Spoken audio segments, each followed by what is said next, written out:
Hello, good evening everybody. My name is Shubham Jagdish and welcome back to the channel. So आज class 11th economics ISC के हम लोग chapter number 4 की शुरुआत करने जा रहे हैं और इसका नाम है टाइप्स ऑफ इकोनॉमीज।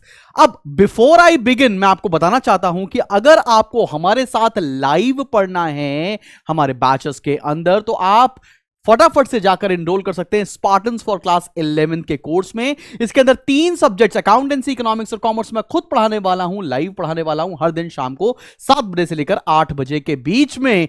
और इसका फीस है मात्र 9,999, जिसके अंदर तीनों सब्जेक्ट्स पूरे साल आपको पढ़ाए जाएंगे।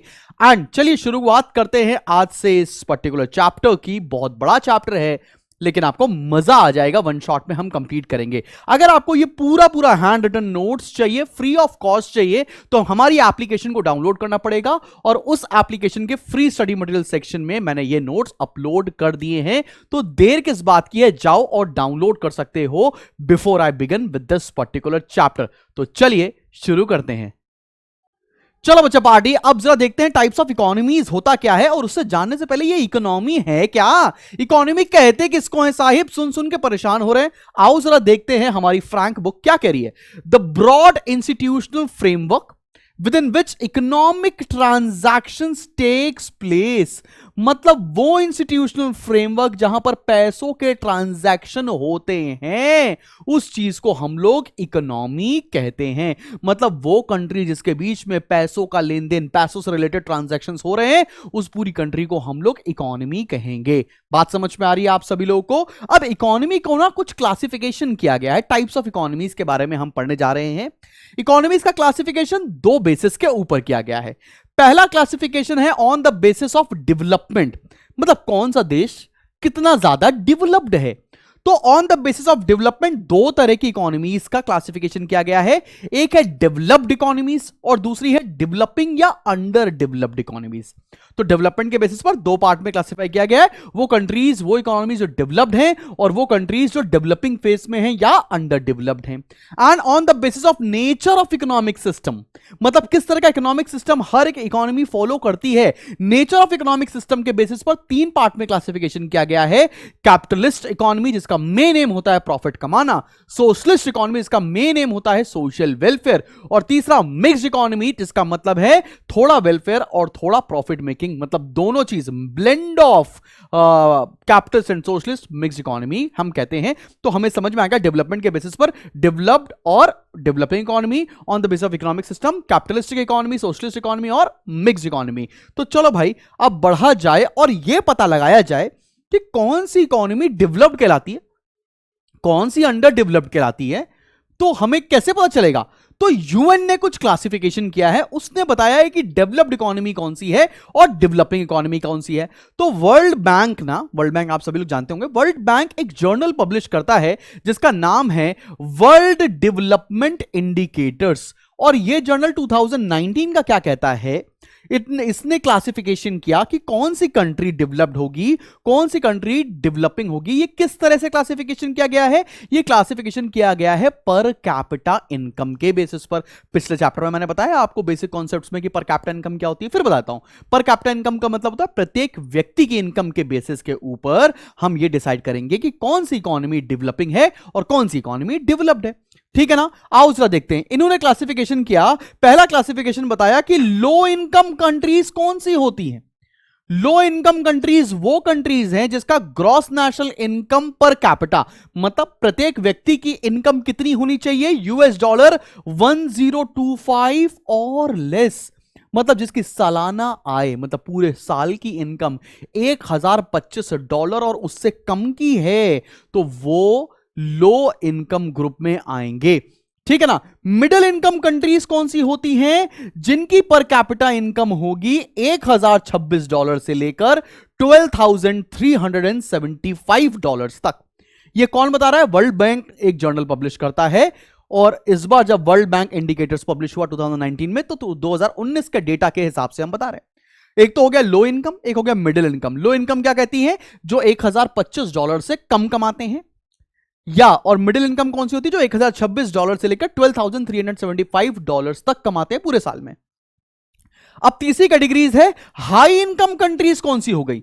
वो कंट्रीज जिनकी पर कैपिटा इनकम ज्यादा है, $12,376 से ज्यादा है।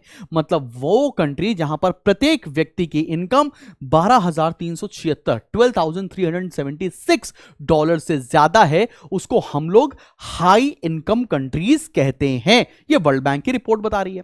अब यूएन क्लासिफिकेशन ने बताया 2019 के अंदर, जो मैं आपको यहां बता रहा हूं कि लो इनकम कंट्रीज पूरे वर्ल्ड में जो हैं वो है 31।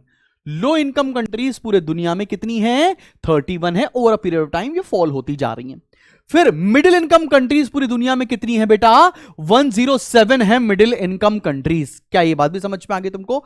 Middle income countries over a period of time कम नहीं हो रही। लो इनकम कितनी है? 31। मिडिल इनकम कितनी है?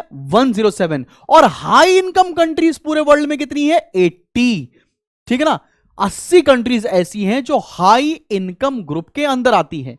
तो यहीं से क्लासिफिकेशन आपको समझ में आ जाएगा। डेवलपिंग इकोनॉमीज कौन सी हैं या अंडर डेवलप्ड इकोनॉमीज कौन सी हैं? जो लो इनकम ग्रुप की हैं और मिडिल इनकम कंट्रीज हैं। मतलब लो इनकम और मिडिल इनकम को अगर हम क्लब कर दें तो वो इकोनॉमीज डेवलपिंग इकोनॉमीज या अंडर डेवलप्ड इकोनॉमीज कहलाती हैं। क्या बात समझ में आ रही है? एकदम क्लियर है ना सभी लोगों को? कोई दिक्कत वाली बात तो नहीं है। और डेवलप्ड इकोनॉमीज कौन सी कहलाती है? जो हाई इनकम कंट्रीज हैं। मतलब पूरे वर्ल्ड में 80 कंट्री ऐसी हैं जिसको हम डेवलप्ड कंट्रीज, डेवलप्ड इकोनॉमी बोलते हैं। सर डेवलप्ड इकोनॉमी और अंडर डेवलप्ड या डेवलपिंग इकोनॉमी एक बार फिर से बता दो ना आसान भाषा में। देखो भैया, अब डेवलप्ड कंट्री कौन सी है? Developed country is defined as a country which has high level of per capita income.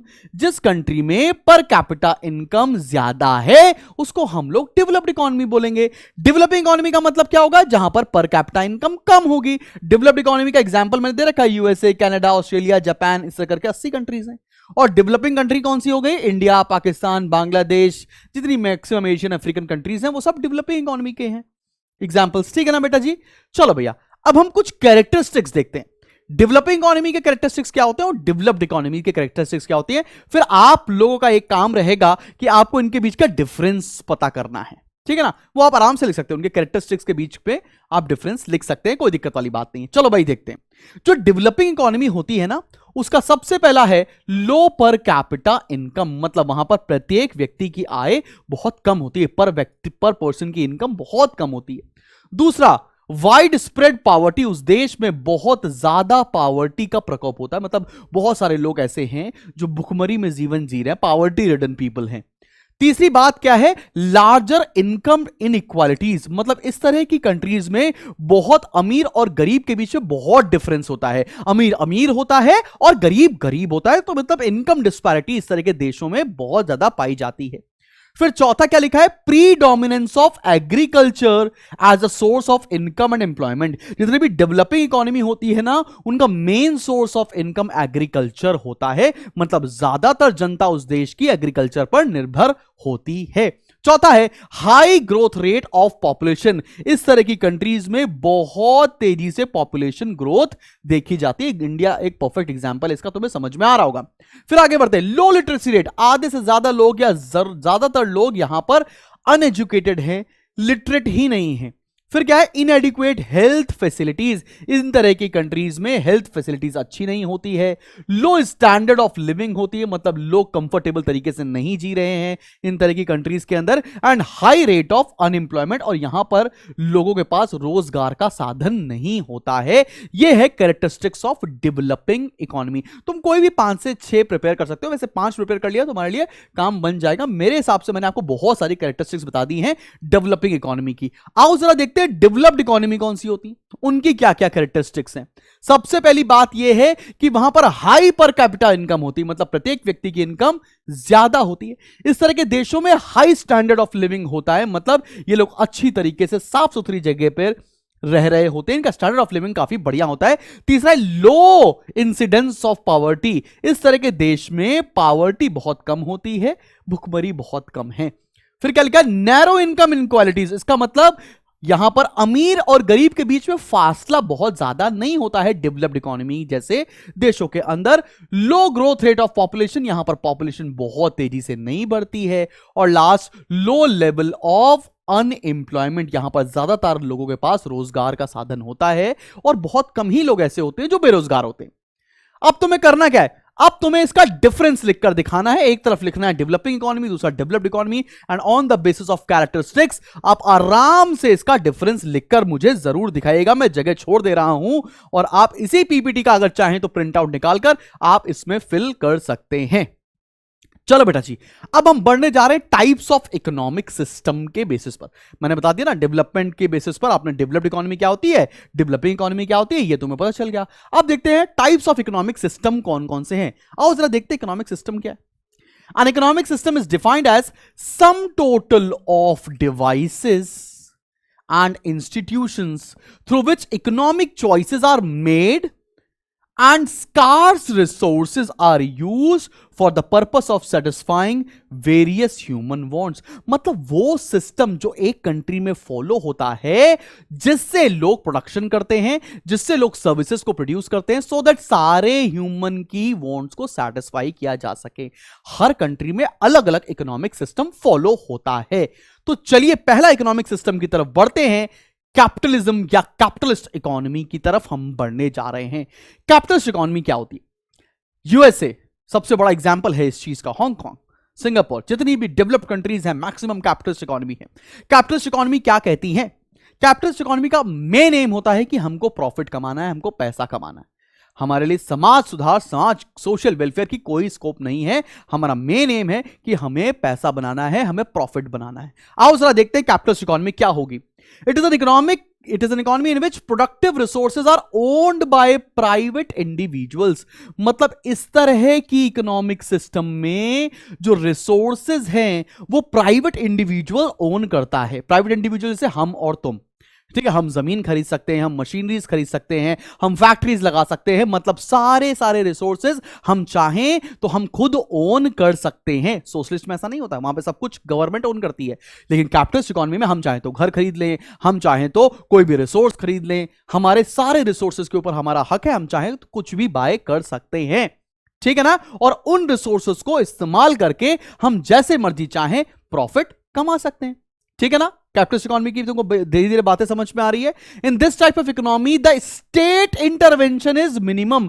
ये सर स्टेट इंटरवेंशन का मतलब क्या होता है? यहां पर स्टेट का मतलब है गवर्नमेंट। यहां पर स्टेट का मतलब क्या है? गवर्नमेंट इंटरवेंशन इस तरह की इकोनॉमी में बहुत कम होता है। मतलब गवर्नमेंट आपको फ्री हैंड दे रखी है, गवर्नमेंट आपको छोड़ चुकी है, बस आपसे यह विनती करती है कि आप ऐसा कोई इलीगल काम ना करें। ठीक है ना? ऐसा कोई भी काम जो लीगली वायबल है उस पर्टिकुलर कंट्री के हिसाब से आप वो सब कर सकते हैं। गवर्नमेंट का इंटरवेंशन आपके बिजनेस के अंदर बहुत कम होता है कैपिटलिस्ट इकोनॉमी के अंदर। और जनरली कैपिटलिस्ट इकोनॉमी में ना सेल्फ इंटरेस्ट होता है। मतलब हर लोग अपने लिए काम कर रहे हैं, इसलिए बहुत ही ज्यादा अनप्लान्ड और कोऑर्डिनेटेड इकोनॉमी होती है। टेस्ला अपने लिए काम कर रहा है, लेट्स से उसके बाद एप्पल अपने लिए काम कर रहा है, माइक्रोसॉफ्ट अपने लिए काम कर रहा है। तो हर इकोनॉमी, हर एक कंपनी अपने लिए काम कर रही है, इसलिए हर बहुत ही ज्यादा अनप्लान्ड और अनरेगुलेटेड होती है ये इकोनॉमी। तुमको बात समझ में आ रही है? अब जरा इनके फीचर्स पढ़ते हैं। कोई 5 फीचर्स आप प्रिपेयर कर लो, आपके एग्जाम के लिए आप रेडी हो जाओगे। ये 5 फीचर्स मैं आपको पढ़ाने जा रहा हूं और इन फीचर से आपको कैपिटलिस्ट इकोनॉमी और बेहतरीन तरीके से क्लियर हो जाएगी। चलो भाई देखते हैं। सबसे पहला है प्राइवेट प्रॉपर्टी। प्राइवेट प्रॉपर्टी का मतलब क्या है? The fundamental feature of capitalist economy is that productive forces like land, factories, mines, machineries and other resources are owned by private individuals। यहां पर प्राइवेट इंडिविजुअल कुछ भी ओन कर सकता है, कुछ भी खरीद सकता है। इस तरह की, इसमें सरकार को कोई भी आपत्ति इस तरह की कंट्रीज में नहीं होती है। दूसरा, राइट ऑफ इनहेरिटेंस। इनहेरिटेंस मतलब समझते हो? हमारे दादाजी ने कोई प्रॉपर्टी खरीदी और लीगली आज वो मेरे नाम पर ट्रांसफर हो गया। भैया ऐसा हुआ नहीं, हमारे दादाजी ने खरीदी नहीं है वो वाली जमीन। दादाजी बोलते हैं वो, अरे पता है भैया वो जमीन नहीं खरीदे, उसके बगल से तो आज देखो हाईवे निकल गया है। तो क्यों नहीं खरीदे? मतलब ऐसा तुम्हारे घर में भी डायलॉग सुनाया जाता होगा, अरे भैया वहां पर तो कुछ था ही नहीं उतने साल पहले, अगर खरीद लिए होते तो आज करोड़पति होते। कोई बात नहीं। राइट ऑफ इनहेरिटेंस का मतलब कहना है कि लीगली इस तरह की कंट्री में प्रॉपर्टी आपके सक्सेसर्स के नाम ट्रांसफर हो जाती है। It means that property owned by an individual can be legally passed on to his legal heirs, मतलब बेटे औलादों के नाम पर ट्रांसफर हो जाएगी। प्रॉपर्टी राइट ऑफ इनहेरिटेंस होता है। थर्ड आते freedom of enterprise and occupation. Freedom of enterprise and occupation का मतलब पता है क्या है? इस तरह की इकोनॉमी के अंदर आप जो मन चाहे वो बिजनेस कर सकते हो, जो मन चाहे वो नौकरी कर सकते हो। सोशलिस्ट में ऐसा नहीं होता बेटा, अभी आगे चल के पढ़ेंगे हम लोग। वो कैपिटलिस्ट इकोनॉमी में क्या होता है? जो मन चाहे आप बिजनेस स्टार्ट कर सकते हैं, आप जहां मन चाहे वहां पर नौकरी कर सकते हैं। इस चीज की आपके पास फ्रीडम होती है। क्या लिखना है एग्जाम में? आओ देखो, freedom of enterprise means that the private enterprises are free to use productive resources for the production of product of their own choice. मतलब वो जैसा मर्जी चाहे वैसा प्रोडक्ट प्रोड्यूस कर सकते हैं, जौन सा बिजनेस करना चाहे वो बिजनेस वो कर सकते हैं। And freedom of occupation means individuals are free to choose an occupation of their choice. वो जो सा बिजनेस, जो सी नौकरी करना चाहे वो सी नौकरी कर सकते हैं। मतलब यहां पर फ्रीडम बहुत ज्यादा होती है, यहां पर गवर्नमेंट आपको कंट्रोल नहीं कर रही है साहिब। आगे बढ़ते हैं, freedom of choice for consumers. अब कंज्यूमर्स के लिए भी फ्रीडम है। कंज्यूमर्स जो मर्जी चाहे वो गुड्स को कंज्यूम कर सकते हैं, उनको कोई रोकने टोकने वाला नहीं है। वहां पर अनलिमिटेड चॉइसेस होती हैं कंज्यूमर्स के पास। चाहे मैं ये वाला फोन यूज करूं, चाहे ये दूसरा वाला फोन यूज करूं या तीसरा फोन यूज करूं, कंज्यूमर के पास चॉइस है, जो मर्जी चाहे वो कंज्यूम कर सकते हैं। Consumers are free to buy and consume goods and services for their own choice. Clear है सबको? और लास्ट फीचर देखते हैं, प्राइस मैकेनिज्म। प्राइस मैकेनिज्म, जैसे अभी कभी भी तुम जाओ ना किसी भी दुकान के ऊपर, लेट्स से मेरे को एक शर्ट खरीदी है, इस शर्ट के पीछे टैग लगा होगा, टैग में उसका प्राइस पड़ा होगा। इसका मतलब क्या है? उस कंट्री में प्राइस मैकेनिज्म फॉलो होता है। प्राइस मैकेनिज्म का मतलब क्या होगा? कि फ्रीडम ऑफ चॉइस है, मतलब कंज्यूमर की डिमांड को देखते हुए प्रोडक्ट की प्राइसिंग को रखना, उसको बोलते हैं प्राइस मैकेनिज्म। मतलब prices are determined by the forces of demand and supply. तो कैपिटलिस्ट इकोनॉमी के अंदर क्या होता है? It is a process by which prices of goods and services are determined by the market forces of demand and supply. मतलब capitalist economy के अंदर demand और सप्लाई के बेसिस पर कमोडिटी की प्राइसिंग की जाती है। ऐसा सोशलिस्ट और मिक्स्ड इकोनॉमी में बेटा नहीं होता है। खैर आगे बढ़ते हैं, मिक्स भी तो होता है बट सोशलिस्ट में ऐसा नहीं होता है। आगे बढ़ते हैं। अगला फीचर हम लोग पढ़ने जा रहे हैं। अगला फीचर क्या है यहां पर? कंपटीशन। अगला फीचर क्या है यहां पर? कंपटीशन। कोई भी 5 आप प्रिपेयर कर सकते हो। कंपटीशन मतलब क्या होता है? कैपिटलिस्ट इकोनॉमी के ना अंदर बहुत ज्यादा कंपटीशन होता है। बहुत सारी कंपनीज होती हैं जो ऑपरेट कर रही होती हैं। जैसे आज के डेट में तुम सैमसंग, एप्पल, उसके बाद वीवो, उसके बाद न जाने कितनी कंपनीज हैं जो मोबाइल फोन्स बनाती हैं। तो कैपिटलिस्ट इकोनॉमी का एक मेन स्ट्रीम का फीचर है कि उस तरह की इकोनॉमी में कंपटीशन होना चाहिए। Competition means rivalry between participants in the market in capitalist economy there exists high degree of competition। और जिस इकोनॉमी में बहुत ज्यादा कंपटीशन होता है ना, वहां बड़े सारे फायदे होते हैं। बड़े सारे फायदे क्या? कि कंज्यूमर्स को प्रोडक्ट अच्छा मिलता है, सही रेट पर मिलता है। क्लियर है कि नहीं क्लियर? अगला प्रॉफिट मोटिव। प्रॉफिट मोटिव के लिए ही कैपिटलिस्ट इकोनॉमी बनी है, ये इनका मेन क्रक्स है। तो भाई maximisation of profit is the sole motive of producers. Profit motive is the heart of a capitalist economy. Capitalist economy कहता है कि भैया प्रॉफिट कमाना है तो इस तरह की इकोनॉमी में आना है। आगे आते हैं, अगला फीचर है हमारा सेल्फ इंटरेस्ट। यहां पर हर इंसान खुद के लिए सोचता है, समाज के लिए नहीं। Self interest is the most important motivating force in a capitalist economy. Each individual is guided by his economic interest. मैंने सोचा मुझे 1 करोड़ रुपए कमाने, अब मुझे नहीं पता कैसे कमाने। मतलब यहां कैपिटलिस्ट इकोनॉमी में सिर्फ मैं अपने बारे में, अपने प्रॉफिट के बारे में सोचता हूं, समाज के बारे में नहीं। क्लियर है? अब इससे कुछ फायदे हैं, कुछ नुकसान हैं, उनको भी देखते हैं। और एक फीचर और बचा, उसको देख लेते हैं, मिनिमम गवर्नमेंट इंटरफेरेंस। मतलब इस तरह की इकोनॉमी के अंदर एकदम कम से कम इंटरफेरेंस होता है। यहां पर सरकार आपके बिजनेस को कंट्रोल करना नहीं चाहती है। चलो बेटा आगे बढ़ते हैं। अब इसके कुछ फायदे हैं कैपिटलिस्ट इकोनॉमी के, कुछ फायदे हैं, कुछ नुकसान है। जरा 5 फायदे देखते हैं जो आपको प्रिपेयर करने ही करने। सबसे पहला, स्पिरिट ऑफ एंटरप्राइज। ये स्पिरिट ऑफ एंटरप्राइज का मतलब क्या है? The desire to earn profit has encourage new entrepreneurial abilities. जब आपको लगता है ना कि मैं प्रॉफिट कमाऊंगा, फिर तुम्हें लगता है दूसरा देखे कि वो प्रॉफिट कमा रहा है तो मुझे भी प्रॉफिट कमाना है। इस तरह से लोग, ज्यादा से ज्यादा लोग ना एंटरप्रेन्योर बनना चाहते हैं, और जब ज्यादा से ज्यादा लोग एंटरप्रेन्योर बनेंगे उतना ज्यादा तरक्की उनका देश करने वाला है। इसी चीज को बोलते हैं स्पिरिट ऑफ एंटरप्राइज। ठीक है ना? सारा एम क्या है? प्रॉफिट कमाना है। दूसरा क्या है? Incentive for technological progress. अब भाई हम टेक्नोलॉजिकल प्रोग्रेस कर रहे हैं, हम इन्वेंशंस कर रहे हैं, हम इनोवेशंस लेकर आ रहे हैं बिजनेस में, हम रिसर्च एंड डेवलपमेंट में पैसा लगा रहे हैं, तो इसका फायदा भी कैपिटलिस्ट इकोनॉमी को मिलता है in the form of profits. यहां पर क्या लिखा है?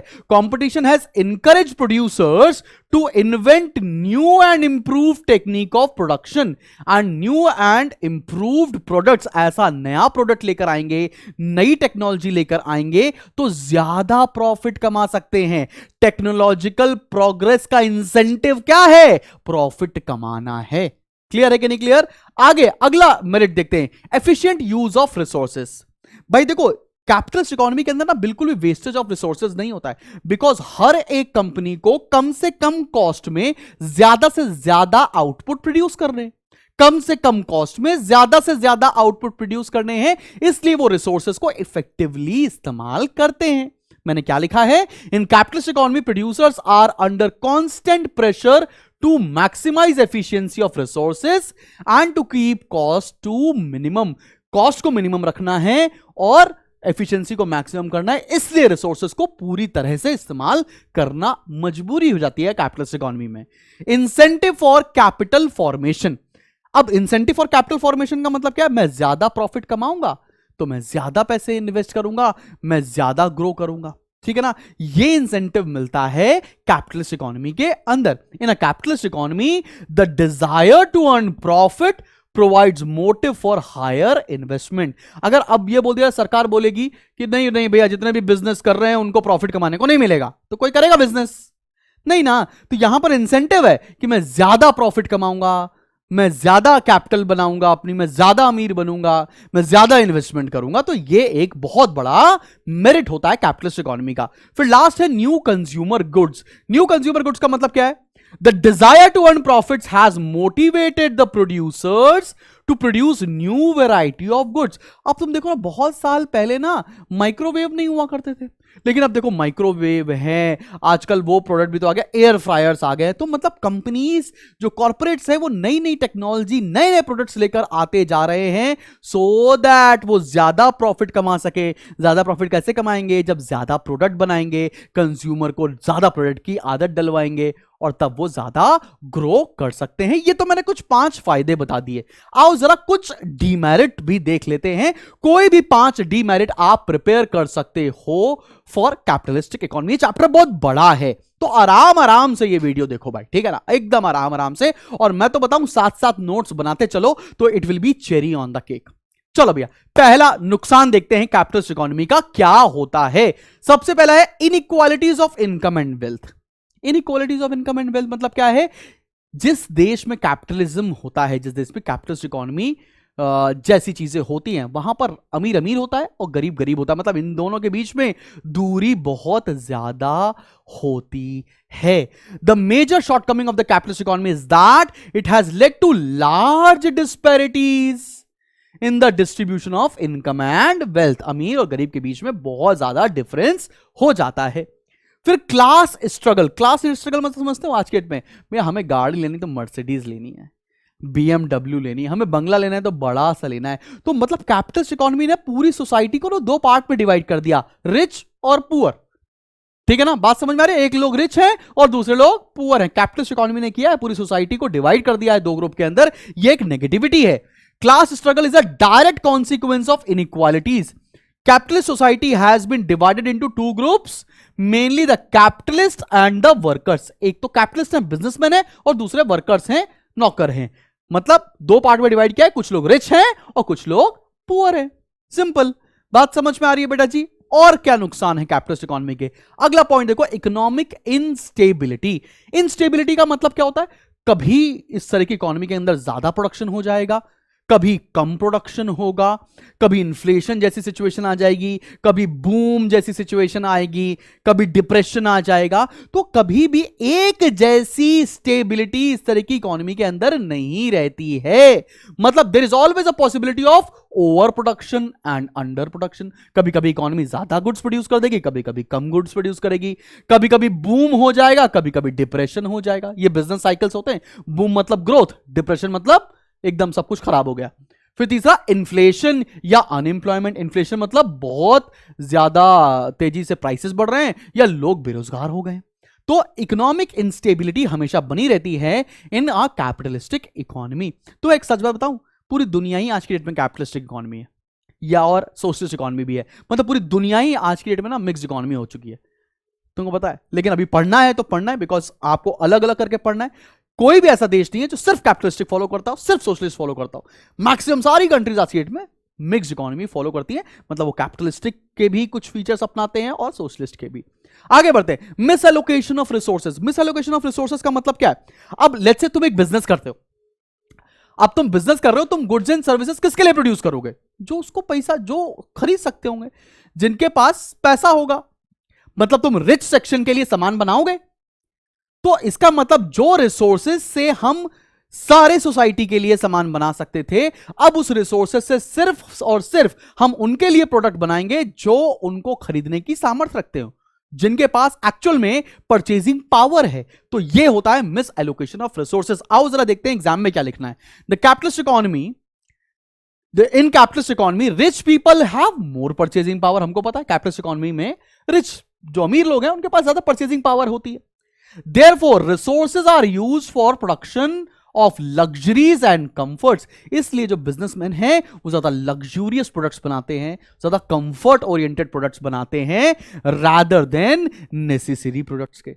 रादर देन वो प्रोडक्ट्स जो सारी आम जनता भी कंज्यूम कर सकती है, वो ना बनाकर वो कंफर्ट और लग्जरी प्रोडक्ट्स बनाते हैं। अगर आप तुम देखो, जितने भी लग्जरी ब्रांड्स हैं, चाहे वो ज़ारा हो, चाहे वो लेट्स से गुच्ची हो, अरमानीज हो, ये सारे के सारे प्रोडक्ट्स तुम सारी की सारी कैपिटलिस्ट इकोनॉमी से ही उनका जन्म होता है। चाहे वो BMW हो, चाहे वो मर्सिडीज हो, चाहे वो आउडी हो, वो सारी की सारी कंट्री डेवलप्ड इकोनॉमी है और वो वैसे ही गुड्स बनाते हैं जो रिच सेक्शन खरीद सकते हैं, सबके लिए नहीं है बेटा।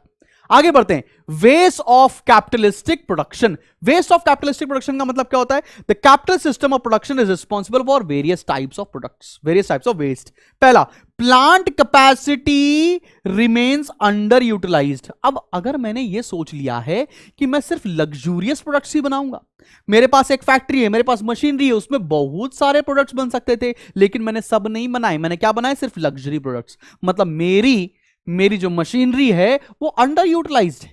दूसरा क्या? Excessive advertisement.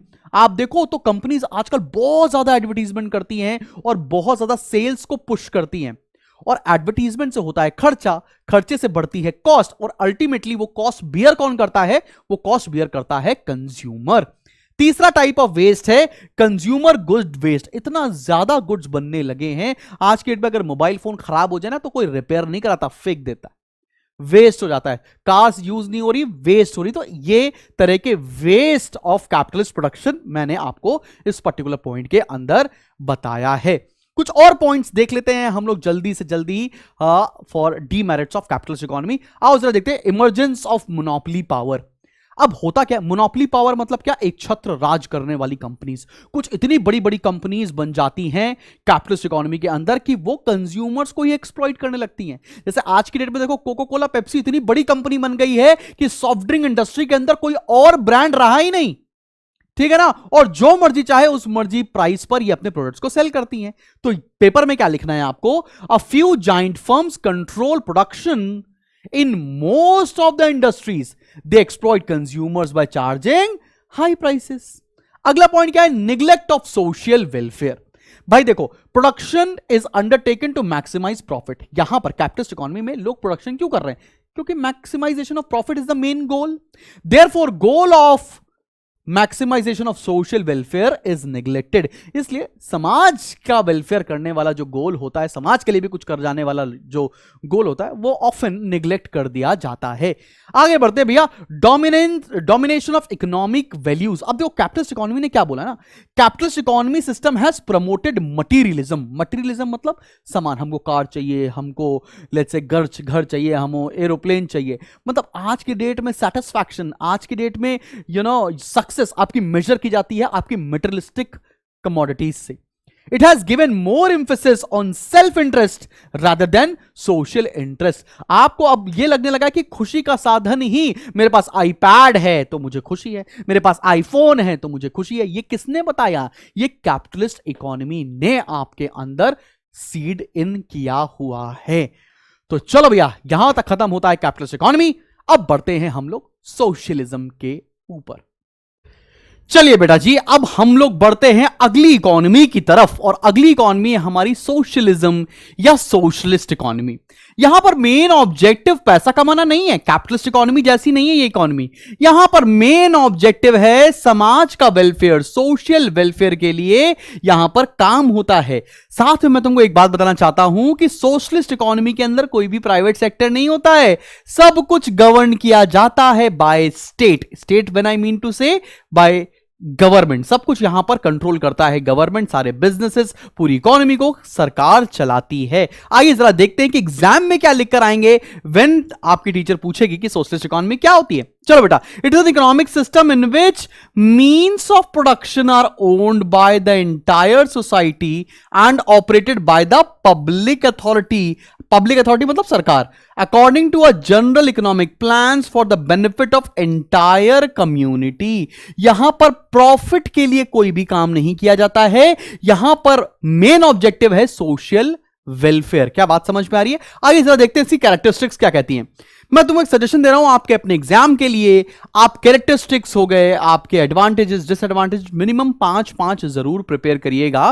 मैं कोशिश करूंगा कि 5 आपको प्रिपेयर कराता चलूं यहां से, ठीक है ना? बात समझ में आ रही है? चलो भैया, पहला फीचर देखते हैं। पहला फीचर है socialistic ownership of productive resources. मतलब जितने भी रिसोर्सेज हैं जिनसे प्रोडक्शन होगा, वो सारी की सारी ओन करेगी सोसाइटी और चलाएगी कौन? गवर्नमेंट। कहना क्या चाहते हैं? All the productive resources such as land, mines, mills, factories, banks etcetera are owned and controlled by state. जब मैं स्टेट बोलता हूं, इसका मतलब गवर्नमेंट होता है। मतलब सारे के सारे जो फैक्टर्स ऑफ प्रोडक्शन हैं, सारे के सारे जो प्रोडक्टिव रिसोर्सेज हैं, चाहे वो लैंड हो जाए, चाहे वो आपकी कैपिटल हो जाए, चाहे वो माइंस हो जाए, हर एक चीज कौन ओन करता है? सरकार ओन करती है। मतलब प्राइवेट सेक्टर कुछ भी ओन नहीं कर सकता है इस तरह की इकोनॉमी के अंदर। दूसरा है economic planning. All important decisions regarding what to produce, मतलब कैसे गुड्स बनने हैं, हाउ टू प्रोड्यूस, कैसे उन गुड्स को बनाना है, and for whom to produce are taken by the state. State मतलब गवर्नमेंट। मतलब यहां पर ही सारी प्लानिंग होती, कौन से गुड्स बनेंगे, कैसे बनाया जाएगा, ये सब का सब डिसीजन सरकार लेती है। प्राइवेट सेक्टर या कंज्यूमर को सेंटर में रखकर सामान को यहां नहीं बनाया जाता। यहां पर जो सामान सरकार बनाएगी वही सबको कंज्यूम करना पड़ेगा।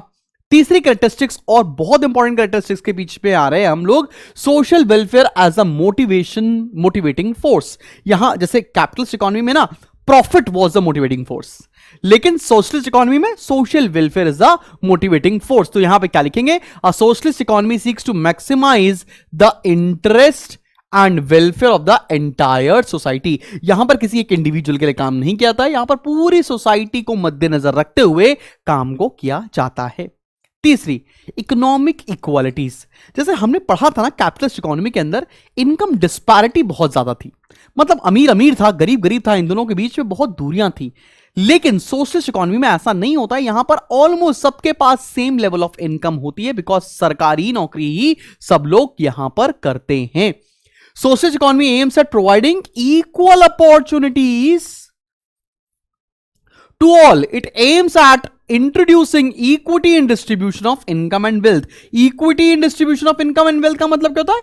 Equal distribution of income and wealth, मतलब ऑलमोस्ट सब लोगों के पास बराबर बराबर ही पैसा है, ना कोई अमीर है और ना कोई गरीब होता है इस तरह की इकोनॉमी के अंदर। आगे बढ़ते हैं, क्लासलेस सोसाइटी। क्लास क्या होता है? Rich, poor, middle class. ये किसने दिया? ये दिया हमको कैपिटलिस्ट इकोनॉमी में। यहां पर कोई ऐसी भी क्लास नहीं होती, कोई रिच नहीं है, कोई पुअर नहीं है, सब एक जैसे ही हैं। So this is known as classless society.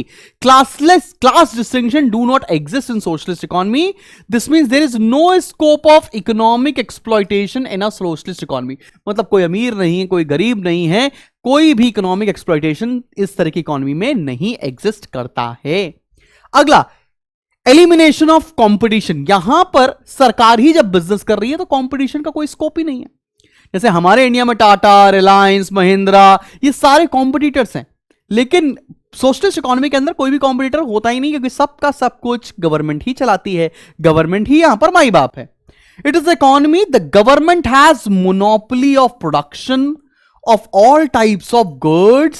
There is no scope of competition, rivalry among different production units. यहां पर आपस में कोई भी कंपटीशन, कोई भी राइवलरी नहीं होती है। अब जरा पता लगाते हैं कि सोशलिस्ट इकोनॉमी के फायदे क्या हैं और सोशलिस्ट इकोनॉमी के नुकसान क्या क्या हैं। फायदे की तरफ बढ़ते हैं, मेरिट्स ऑफ सोशलिज्म या सोशलिस्ट इकोनॉमी देखते हैं बेटा। सबसे पहला, better allocation of resources. Better allocation of resources का मतलब जितने भी रिसोर्सेस हैं यहां पर वो पूर्णतः अच्छी तरीके से इस्तेमाल किए जाते हैं, बिकॉज सारे के सारे रिसोर्सेस ओन भी करती है गवर्नमेंट और यूटिलाइज भी करती है गवर्नमेंट। तो यहां पर कोई वेस्टेज जैसा कोई स्कोप नहीं है और यहां पर उस तरह के गुड्स का प्रोडक्शन होता है जो सबके इस्तेमाल में आएगा, ना कि बहुत लग्जरी गुड्स का प्रोडक्शन होता है लाइक कैपिटलिस्ट इकोनॉमी। क्या बात समझ पा रही है? आओ जरा देखते हैं। It is the type of economic production in this type of economic production is done in this type of economy. थोड़ा सा फंबल हो गया, I'm sorry. Production is done with the objective of maximization of social welfare. Allocation of resources made by planning authority. यहां पर एक planning authority है जो decide करती है कि किस तरह से resources को इस्तेमाल करना है। Socialist economy is able to eliminate various types of wastages of resources. जैसे capitalist economy में ना बहुत resources का wastage होता था। क्यों? क्योंकि वो लग्जरी गुड्स बनाए पड़े, लोग लग्जरी गुड्स इस्तेमाल करते हैं, फेंक देते हैं, कोई जरूरत नहीं है उस तरह के सामान की। यहां पर लग्जूरियस गुड्स का नहीं प्रोडक्शन होता, यहां पर उस तरह के गुड्स का प्रोडक्शन होता है जो मासेस कंजम्पशन कर सकती हैं। दूसरा फायदा देते हैं, fuller utilisation of resources. In this type of economy welfare of society is done by fuller utilisation of resources. यहां पर किसी भी तरह के रिसोर्सेज का वेस्ट होना इम्पॉसिबल है। थर्ड आते, एलिमिनेशन ऑफ इकोनॉमिक इनस्टेबिलिटी। यहां पर किसी भी तरह की इकोनॉमिक इंस्टेबिलिटी होती ही नहीं है। इकोनॉमिक इंस्टेबिलिटी का मतलब तुम समझते हो ना, inflation, deflation, over production, under production, ऐसा कुछ भी नहीं होता है। यहां पर एक जैसी ही इकोनॉमी चलती रहती है क्योंकि सरकार ही सब कुछ गवर्न कर रही है, forces of demand and supply सब कुछ गवर्न यहां पर नहीं करते हैं। एग्जाम में क्या लिखना है? Since all economic decisions are taken by central planning authority, there is no possibility of overproduction, underproduction. Moreover, prices of goods are regulated by state. मतलब एक सामान कितने का बिकेगा ये सरकार तय करती है, ये मार्केट तय नहीं करती है। There is no possibility of inflation और डिफ्लेशन। मतलब किसी भी तरह की बिजनेस साइकिल इस तरह की इकोनॉमी को इंपैक्ट नहीं करता है, तो ये भी एक मेरिट हो गया। आगे आते, इक्विटेबल डिस्ट्रीब्यूशन ऑफ इनकम। यहां पर सारे लोगों की ऑलमोस्ट सेम इनकम होती, मैंने आपको बताया है, कोई गरीब नहीं है, कोई बहुत अमीर नहीं है। Socialist economy provides equal opportunities to all income is earned income. किसी के पास कोई रेंटल नहीं है, किसी के पास कोई बिजनेस नहीं है, जो नौकरी करता है वो पैसे कमाता है। तीसरा, एलिमिनेशन ऑफ क्लास स्ट्रगल। मैंने बताया है इस तरह की इकोनॉमी में कोई भी क्लास नहीं होता है, कोई मिडिल क्लास नहीं, कोई रिच नहीं है, कोई पुअर नहीं है, सब एक जैसे ही होंगे। क्लियर है कि नहीं क्लियर? चलो बेटा, अब आते हैं इसके डीमेरिट के ऊपर। मेरे साथ साथ ये नोट्स बना लोगे तो बहुत हेल्प हो जाएगी। बाकी मैंने फ्री स्टडी मटेरियल सेक्शन के अंदर ये नोट्स अपलोड कर दिया, आप आराम से डाउनलोड करके उसको यूज कर सकते हो। अब सोशलिस्ट इकोनॉमी का नेगेटिविटी क्या है, डीमेरिट क्या है? पहला demerit, difficulties involve in the rational allocation of resources. मतलब हम बोल तो हैं कि रिसोर्सेज अच्छे से इस्तेमाल हो रहे हैं, लेकिन उसमें भी कुछ डिफिकल्टीज होती हैं। क्या डिफिकल्टी है? It is difficult to have rational allocation of resources in a socialist economy because cost of production of commodity can not be determined. एक सामान को बनाने में कितना खर्चा लग रहा है यह हम पता ही नहीं लगा सकते हैं, बिकॉज रिसोर्सेज भी सरकार के, प्रोडक्शन भी सरकार का और प्राइसिंग भी सरकार की। तो रिसोर्सेज को सही तरीके से इस्तेमाल किया जा रहा है कि नहीं, इसके बारे में पूरी इंफॉर्मेशन कभी पता ही नहीं चलती है। दूसरा, लॉस ऑफ एफिशिएंसी। अब तुमको पता है, तुमने एक चीज तो देखी होगी ना, जो सरकारी नौकरी वाले इंप्लॉइज होते हैं वो प्राइवेट सेक्टर वाले इतने एफिशिएंट नहीं होते हैं। वो कहते हैं अरे भैया कलम कौन, वो एसबीआई वाला भाई 2:30 बजे लंच हो जाने वाली बात है। तुमको बात समझ आ रहा है?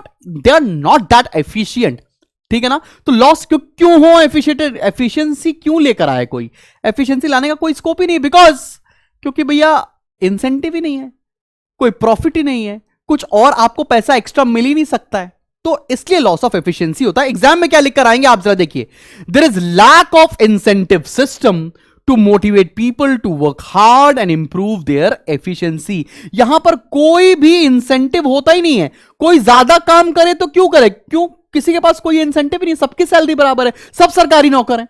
आगे बढ़ते हैं, and industries and other economic activities are managed by bureaucrats, these are not as efficient as private entrepreneurs. आपको यहां पर सारे के सारे जो सेक्टर्स हैं वो ब्यूरोक्रेट्स मैनेज करते हैं। ब्यूरोक्रेट्स मतलब जैसे हमारे इंडिया में आईएएस पीसीएस होते हैं, वो लोग मैनेज करते हैं, और वो उतने एफिशिएंट नहीं जितने हमारे देश के एंटरप्रेन्योर्स एफिशिएंट हैं, बिकॉज उनके पास किसी भी तरह का कोई भी इंसेंटिव नहीं है काम करने के लिए। हम क्यों काम करें जरूरत से ज्यादा, कोई इंसेंटिव नहीं है, कोई मोटिवेशन नहीं है। आगे बढ़ते हैं, अगली डिफिकल्टी देखते हैं। अगली डिफिकल्टी है लॉस ऑफ इंसेंटिव्स। इसी के बारे में भी हम बात कर रहे थे।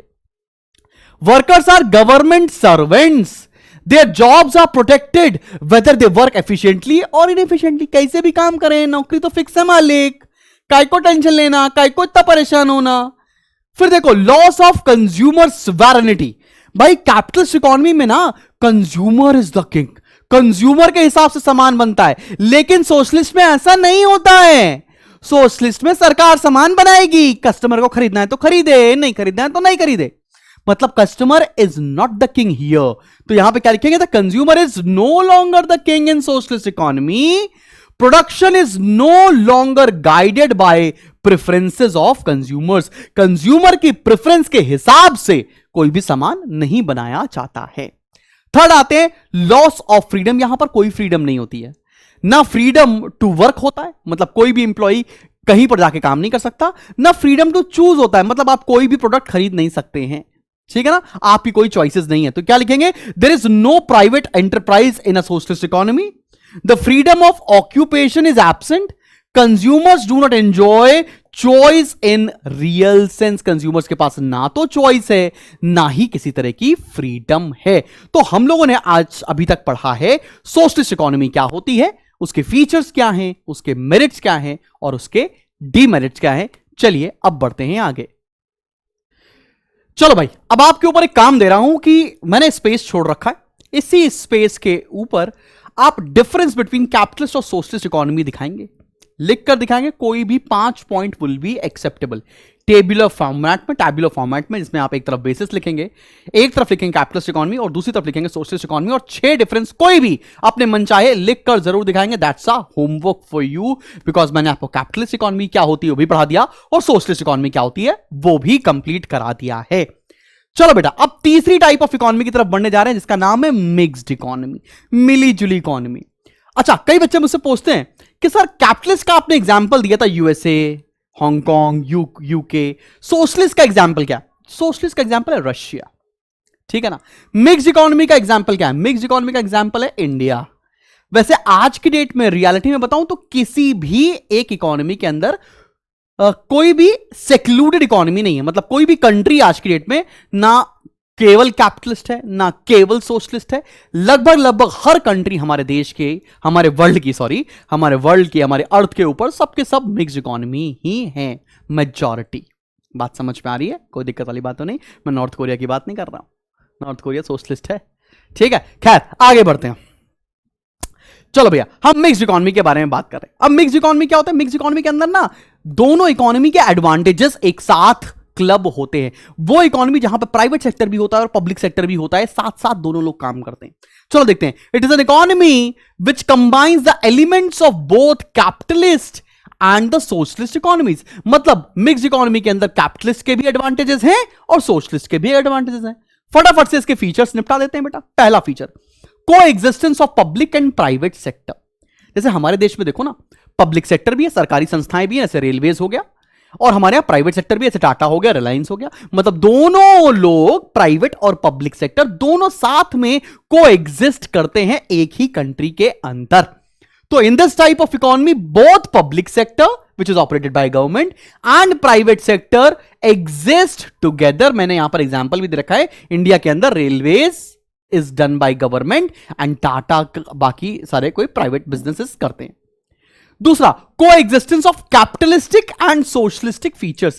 कैपिटलिस्टिक मतलब लोग यहां पे प्रॉफिट मोटिव के लिए भी काम करें, जैसे रिलायंस, और सोशलिस्ट फीचर्स भी है, मतलब लोग वेलफेयर के लिए भी काम करें, ऐसे गवर्नमेंट वेलफेयर के लिए काम कर रही है और जितने प्राइवेट एंटरप्राइजेस हैं वो प्रॉफिट सीकिंग के लिए काम कर रहे हैं। तो it combines the features of both private and public sectors.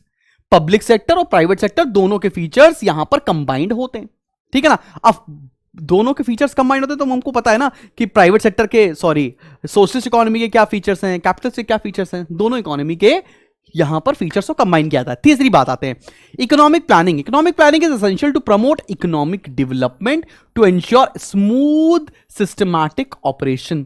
जिस भी देश में मिक्स इकोनॉमी होती है वहां पर एक प्रॉपर इकोनॉमिक प्लानिंग किया जाता है और उसके हिसाब से डेवलपमेंट एक्टिविटीज को कैरी फॉरवर्ड किया जाता है। जैसे हमारे देश में इकोनॉमिक प्लानिंग होती है, उसके हिसाब से प्राइवेट सेक्टर काम करता है, पब्लिक सेक्टर काम करता है।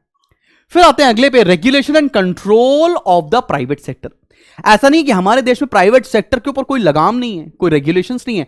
गवर्नमेंट रेगुलेशन लगाती है, गवर्नमेंट टैक्सेस लगाती है, गवर्नमेंट सब्सिडीज देती है, तो गवर्नमेंट लीगल रेगुलेशंस लगाती है। लीगली गवर्नमेंट पूरी तरीके से प्राइवेट सेक्टर को कंट्रोल भी करती है और फ्रीडम भी देती है।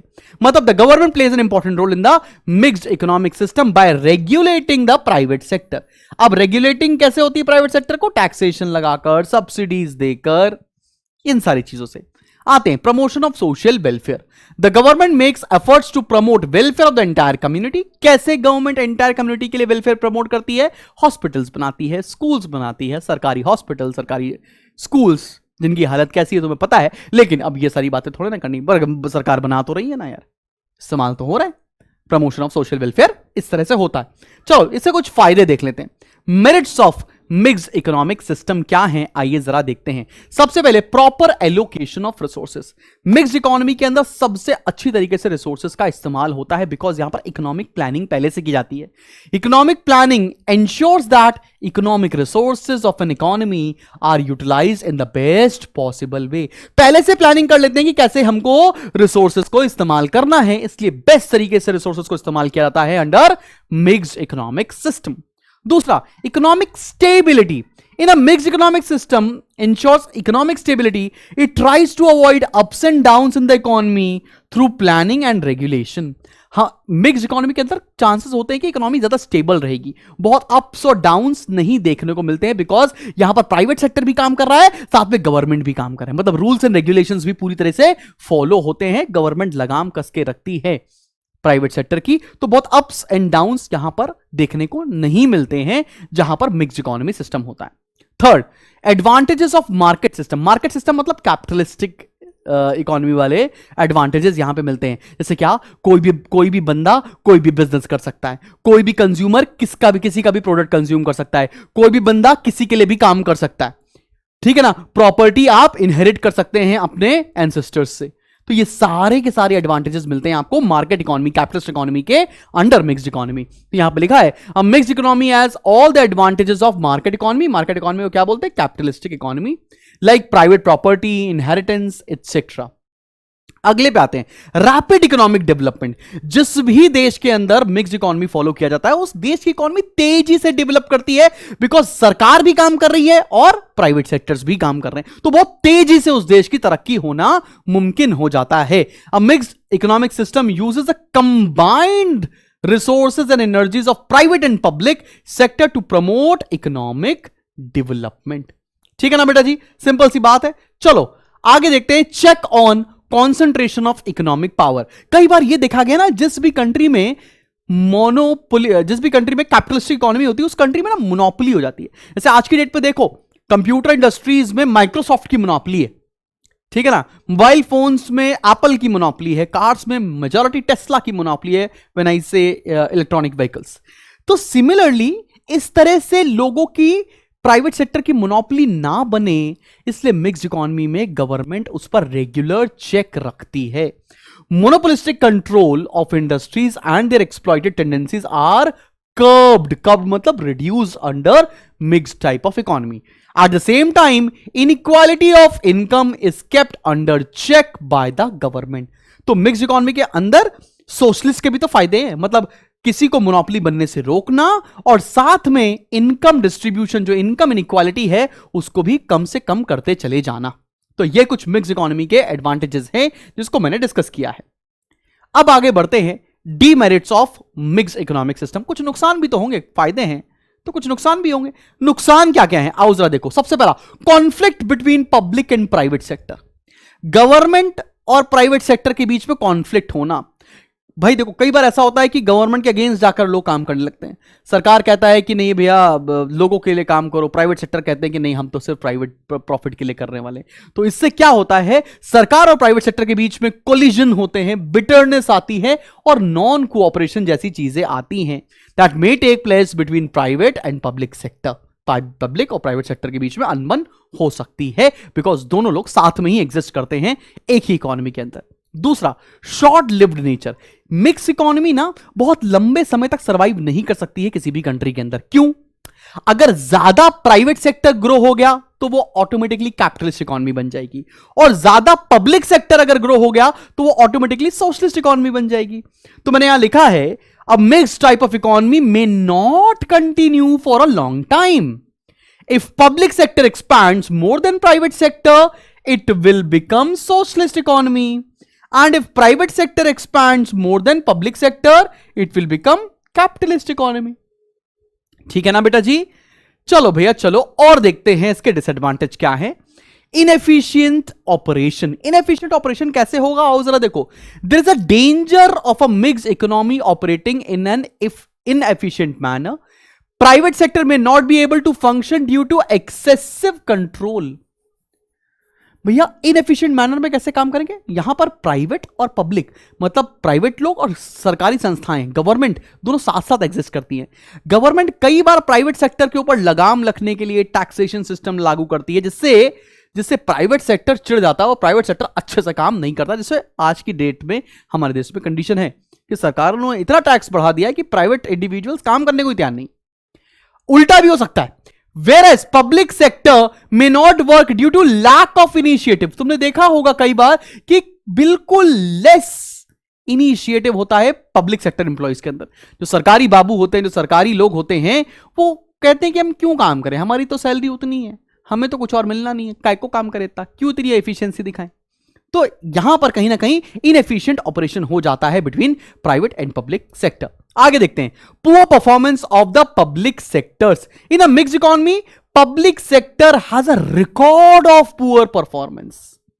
The public sector suffers from red tapism, corruption etcetera.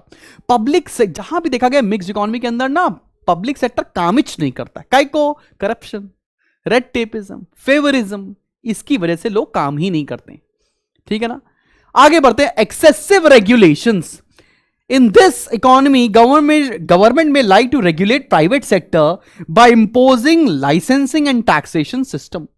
भाई जरूरत से ज्यादा किसी के ऊपर कंट्रोल करना, यह भी नेगेटिविटी हो जाती है मिक्स्ड इकोनॉमी के, because government sector private sector के ऊपर जरूरत से ज्यादा शिकंजा कसने लगते हैं।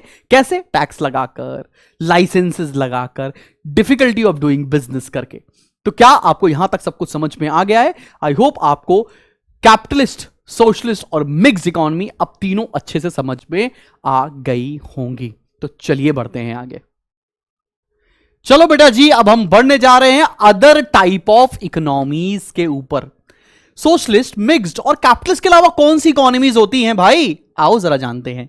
सबसे पहली आते हैं हम लोग सिंपल और कॉम्प्लेक्स इकोनॉमी के ऊपर। ये सिंपल इकोनॉमी क्या होती है, आओ जरा देखो। A simple economy is that economy in which each individual specializes in the production of one commodity only। हर कंट्री, हर एक इंडिविजुअल एक सामान बनाने में फोकस करता है, स्पेशलाइजेशन करता है। इसलिए सिंपल इकोनॉमी में ना बार्टर सिस्टम चलता था। मैं बहुत अच्छा लेट्स से खाना बनाता हूं, तुम बहुत अच्छा लेट्स से मोबाइल बनाते हो, मैं आपस में प्रोडक्ट एक्सचेंज कर सकता हूं। तो सिंपल इकोनॉमी में क्या होता था, एक प्रोडक्ट के ऊपर स्पेशलाइजेशन होता था। कॉम्प्लेक्स में क्या होता है, a complex economy is that economy in which there is a high degree of specialisation, complex division of labour and mutual dependence. एक दूसरे के ऊपर निर्भरता, डिवीजन ऑफ लेबर, अलग लोग अलग काम करेंगे, और हाई डिग्री ऑफ स्पेशलाइजेशन होता है। आज के डेट में मॉडर्न इकोनॉमी में ना कॉम्प्लेक्स इकोनॉमी ही काम करती है, और यहां पर वैरायटी ऑफ गुड्स को बनाया जाता है, ठीक है ना, और यहां पर प्रॉपर एक्सचेंज होता है। अब आते हैं क्लोज्ड और ओपन इकोनॉमी। क्लोज्ड इकोनॉमी मतलब जो एक देश के अंदर ही ट्रांजैक्शंस करती है, मतलब विदेश से उसका कोई भी संबंध नहीं है, दूसरी कंट्री से कोई भी लेना देना नहीं करती, उसको क्लोज्ड इकोनॉमी बोलते हैं। A closed economy is the economy which does not have economic transactions with other countries of the world. किसी दूसरी कंट्री से इकोनॉमिक ट्रांजैक्शन नहीं होता है, कोई इंपोर्ट एक्सपोर्ट नहीं। वेयरएज़ ओपन इकोनॉमी क्या होती है, वो एक दूसरे की कंट्री से इंपोर्ट एक्सपोर्ट, सामान खरीदना बेचना, इकोनॉमिक ट्रांजैक्शन करते हैं। An open economy is that economy which has economic transactions with other countries of the world. आगे बढ़ते हैं, एग्रीकल्चरल और इंडस्ट्रियल इकोनॉमी क्या होती है। एग्रीकल्चरल इकोनॉमी वो है जो केवल और केवल फोकस करती है एग्रीकल्चर के ऊपर। इंडस्ट्रियल इकोनॉमी क्या है, जो सिर्फ और सिर्फ फोकस करती है इंडस्ट्रीज के ऊपर, ठीक है ना। तो agriculture economy is that economy which is primarily engaged in agricultural activities, whereas industrial economy is primarily engaged in industrial activities. Simple है, इजी है ना भाई, चले बढ़े। अब आते हैं हम लोग regional and global economic grouping के ऊपर। बहुत सारे ग्रुप्स हैं, आपने कुछ सुने भी होंगे। चलिए शुरू करते हैं, और पहला ग्रुप है आपके पास South Asian Association for Regional Cooperation, SAARC जिसको बोलते हैं हम लोग। अब ये सार्क है क्या, बना क्यों लागू किया गया, ऑब्जेक्टिव क्या है, आइए सब कुछ देखते हैं। इसकी मेंबर कंट्रीज कौन कौन सी। तो जो ये सार्क ग्रुप है ना, ये बनाया गया साउथ एशियन पीपल के लिए। साउथ एशियन जो कंट्रीज है ना, उनके लिए ये बनाया गया। इसको फाउंड किया गया इन द ईयर 1985, और इसकी डेट थी 8 दिसंबर 1985। स्टार्टिंग में इसके 7 मेंबर कंट्रीज थी। कौन कौन, इंडिया, पाकिस्तान, श्रीलंका, नेपाल, बांग्लादेश, भूटान एंड मालदीव्स। लेकिन 2007 में ना ये मेंबर कंट्रीज 7 से बढ़कर हो गई 8, क्योंकि इस लीग को ज्वाइन कर लिया अफगानिस्तान ने in the year 2007।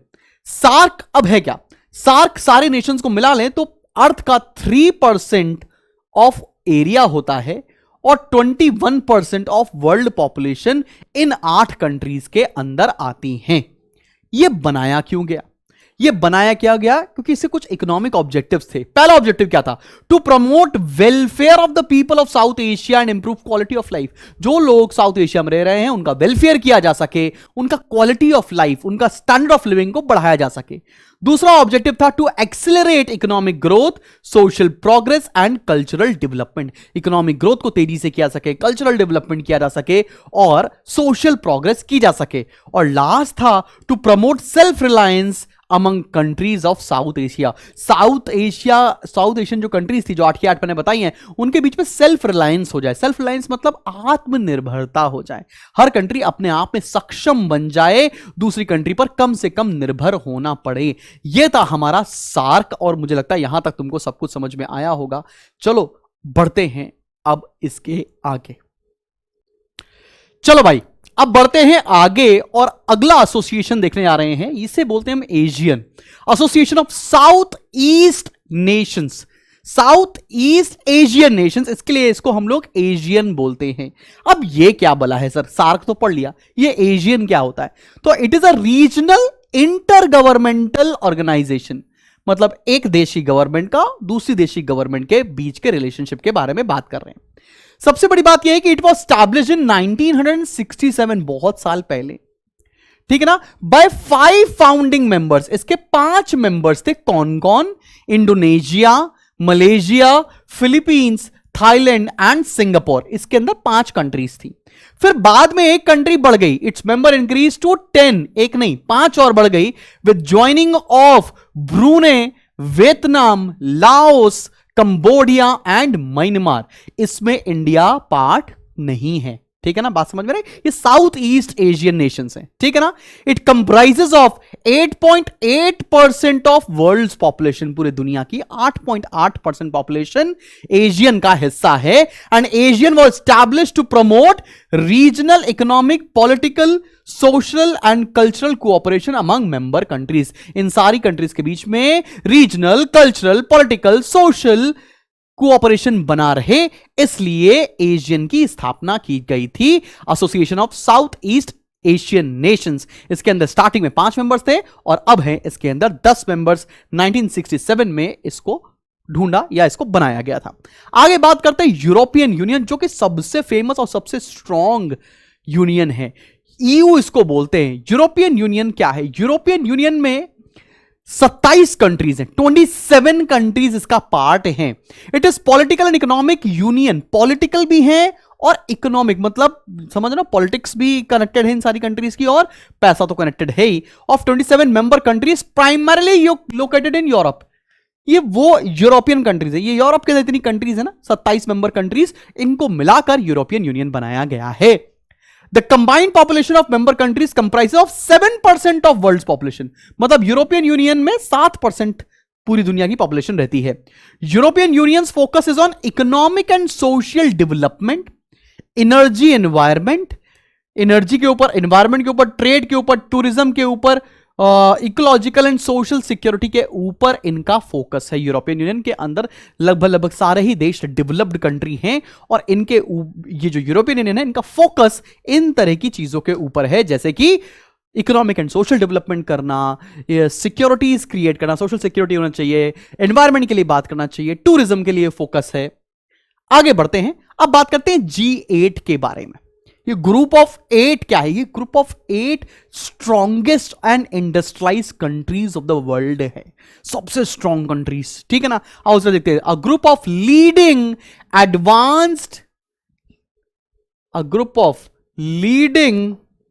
Advanced industrialize countries of the world. They set, ये क्या करते हैं? They set economic, political and military goal for global future. Economic, political और मिलिट्री गोल के स्टैंडर्ड सेट करते हैं। साथ में अर्लियर ये G7 हुआ करता था। इसके अंदर यूएस, यूएस मतलब United states of America, United kingdom, France, Germany, Italy, Canada and Japan हुआ करते थे। बाद में रशिया ने इसको ज्वाइन किया और ये बन गया G8, ठीक है ना। अब बात करते हैं G20 नेशंस क्या। G20 के अंदर ना वो सारे पावरफुल नेशंस तो है ही, साथ में कुछ इमर्जिंग नेशंस भी हैं और इंडिया इसका पार्ट है। कुछ इमर्जिंग नेशंस हैं जो बहुत तेजी से सुपर पावर बन रहे हैं, उनको हम लोग G20 के अंदर रखते हैं। अब G20 में क्या था? It brings together world's 20 industrialised and emerging countries. वो 20 इंडस्ट्रियलाइज्ड कंट्रीज और इमर्जिंग कंट्रीज को जोड़कर G20 बनाया गया। ये क्रिएट किया गया है 1999 में as an expansion of G8 को और एक्सपैंड करके G20 बनाया गया। और G20 में 2/3 ऑफ वर्ल्ड पॉपुलेशन रहती है, बिकॉज इसका हिस्सा चाइना भी है, इसका हिस्सा इंडिया भी है, तो सबसे बड़ी बड़ी कंट्री इसी के अंदर है। तो 2/3 ऑलमोस्ट 75% ऑफ पॉपुलेशन इसके अंदर रहती है। देन हम क्या बोल रहे हैं, अगर हम ऑलमोस्ट 66-67%, ठीक है ना। G20 aims to discuss key economic and financial issues relating to global economy. पूरे वर्ल्ड की क्या मेजर इकोनॉमिक इश्यूज हैं और कितनी प्रॉब्लम है रिलेटेड टू फाइनेंसेस, इसके लिए बनाया गया G20। अब जाकर तुम्हारा ये चैप्टर पूरा खत्म होता है। तुम एप्लीकेशन के फ्री स्टडी मटेरियल सेक्शन से फटाफट से जाकर डाउनलोड कर सकते हो उसके नोट्स। मिलते हैं अगले चैप्टर में। Till then keep smiling and keep learning. This is Shubham Jagdish. Bye.